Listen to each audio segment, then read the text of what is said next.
Hi, welcome to this week's Monday Minutes. My name is Kelly. And my name is Jessie. And this week we're going to talk to you about the lost statuses. So if you watched last week, we talked about authorized values. This week we're going to talk all about lost statuses. There are a lot of moving pieces when it comes to lost values, and we kind of want to clear up like where and how some of these things happen. So the first thing, Kelly's jumping into our authorized values, and we're going to pull up lost. Your Koha instance will come preset with several values: lost, long overdue lost, lost and paid for, missing, and our newest, claim return.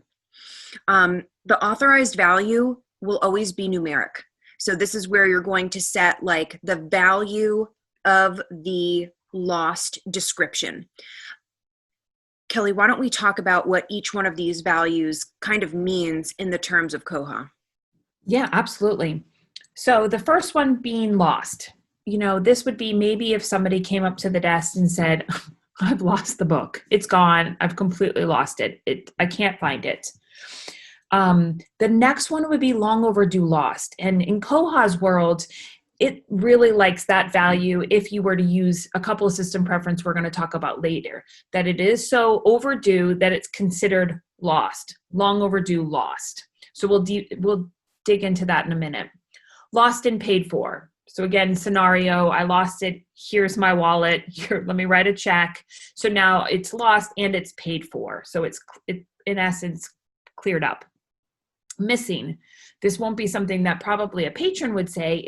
You went to the shelf, you can't find the book. It is technically missing until you find it, and then you can set that status. Finally, claim return. This is not something that's going to be built into your system currently. You can add this with our new claims return feature.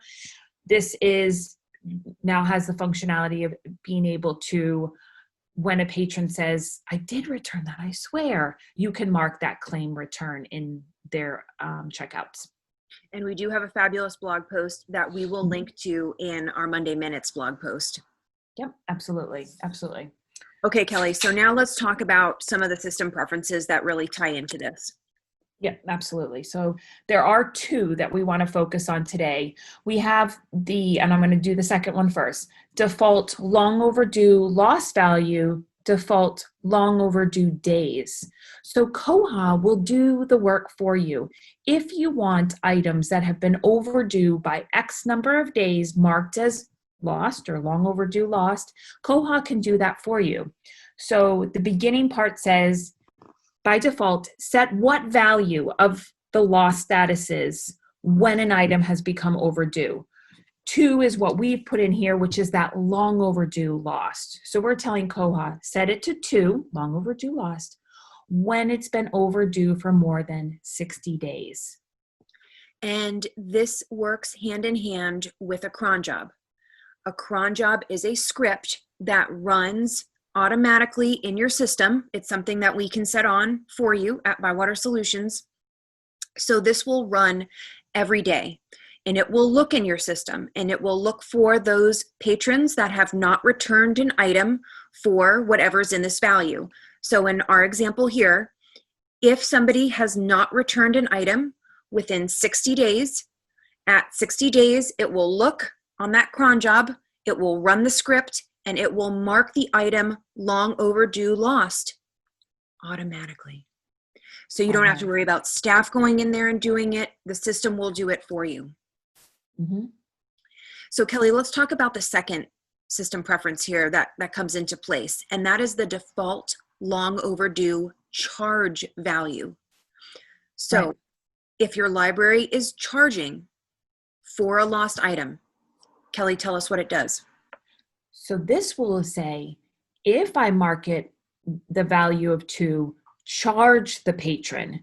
So you're telling Koha, charge a lost item to the borrower's account when the lost value of the item changes to 2, which Koha is doing for you at 60 days or whatever days you want.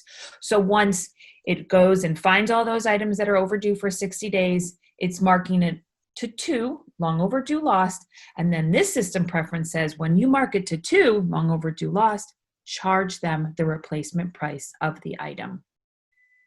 Fabulous. So this gives you an easy way to have things set up and run automatically in your system. Now, there are several other system preferences that tie into Lost, and Kelly and I will be introducing a new series next month where we will be going through a deeper dive of some of the things that we talk about in Monday Minutes. And Lost Values is certainly one that could really strike up a lot of options in Koha. Whether you charge for replacement prices, whether you drop fines and fees, whether you keep fines and fees, charge processing fees, all of that good stuff. And we'll kind of give you a deeper dive into that information. Yeah, it's going to be really fun. And we're going to hope people will stick through a longer series. These are always our short series. We're just trying to get a little snippet of information, but maybe for the longer ones, you'll want to really dig deep with us.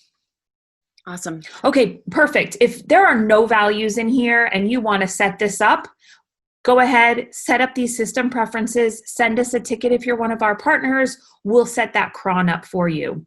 Once the cron is running, and you want to change these values, it's all yours. Change these values to whatever you want. The cron will capture that and continue doing its job, or the script. So it's 100% under your control, which is one thing I love about Koha. All right, wonderful.